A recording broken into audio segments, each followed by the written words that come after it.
तुर्की, Saudi, Pakistan का Islamic NATO तैयार है। MBS शहबाज एर्दोगान आज डील करेंगे। नई तिकड़ी से किसे खतरा है?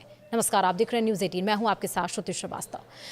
पश्चिम एशिया की राजनीति में बड़ा गेम बदलने वाला है, क्योंकि पाकिस्तान, तुर्की और सऊदी अरब एक ऐसे त्रिपक्षीय रक्षा समझौते को अंतिम रूप देने में जुटे हैं जिसे क्षेत्र में नया सुरक्षा गठबंधन माना जा रहा है। CNN न्यूज़ 18 की रिपोर्ट के मुताबिक सूत्रों ने कहा है कि इस डील की लगभग सभी शर्तों पर सहमति बन चुकी है और अब इसे औपचारिक रूप देने की तैयारी चल रही है। अगर ये डील हो जाती है तो ये इस्लामिक नाटो कहा जाएगा।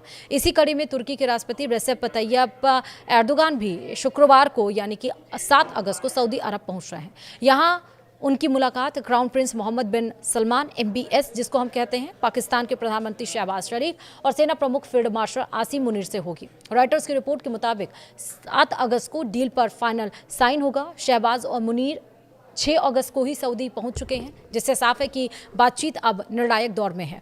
यह गठबंधन सीधे तौर पर नाटो और अमेरिका पर निर्भरता घटाने वाला कदम है। वहीं पाकिस्तान के लिए यह भारत के खिलाफ बनाई जा रही रणनीति माना जा सकता है।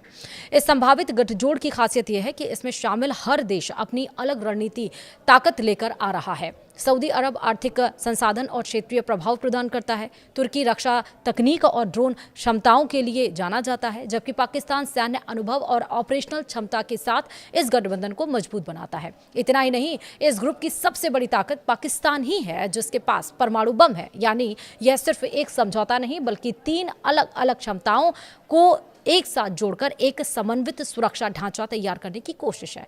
यह ध्यान देने वाली बात है कि पाकिस्तान की तरफ से सिर्फ प्रधानमंत्री नहीं, बल्कि सेना प्रमुख आसिम मुनीर खुद बातचीत में शामिल हैं, जो दिखाता है कि यह डील पूरी तरह से सैन्य केंद्रित है, न कि सिर्फ कूटनीतिक। जानकारी के अनुसार इस समझौते के तहत तीनों देश संयुक्त सैन्य अभ्यास करेंगे, रक्षा तकनीकी साझा करेंगे और हथियार निर्माण में भी सहयोग बढ़ाएंगे। साथ ही खुफिया जानकारी के आदान प्रदान को भी औपचारिक रूप दिया जाएगा। यह ढांचा पहले से मौजूद पाकिस्तान सऊदी रक्षा सहयोग को आगे बढ़ाते हुए अब तुर्की को भी इसमें शामिल करेगा, जिससे यह एक त्रिपक्षीय सुरक्षा तंत्र बन जाएगा।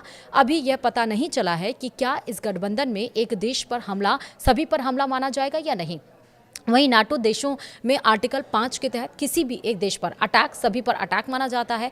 वहीं सऊदी पाकिस्तान के बीच भी पिछले साल हुआ समझौता भी कुछ ऐसा ही है। इस पूरे प्रयास के पीछे एक बड़ा मकसद यह भी माना जा रहा है कि ये देश अपनी सुरक्षा के लिए पश्चिमी देशों पर निर्भरता कम करना चाहते हैं। तुर्की की रक्षा तकनीकी, पाकिस्तान की आर्मी और सऊदी की आर्थिक ताकत मिलकर एक ऐसा मॉडल तैयार कर सकती है जो क्षेत्रीय स्तर पर खुद ही सुरक्षा जरूरतों को पूरा कर सके। फिलहाल वीडियो में इतना ही। नमस्कार।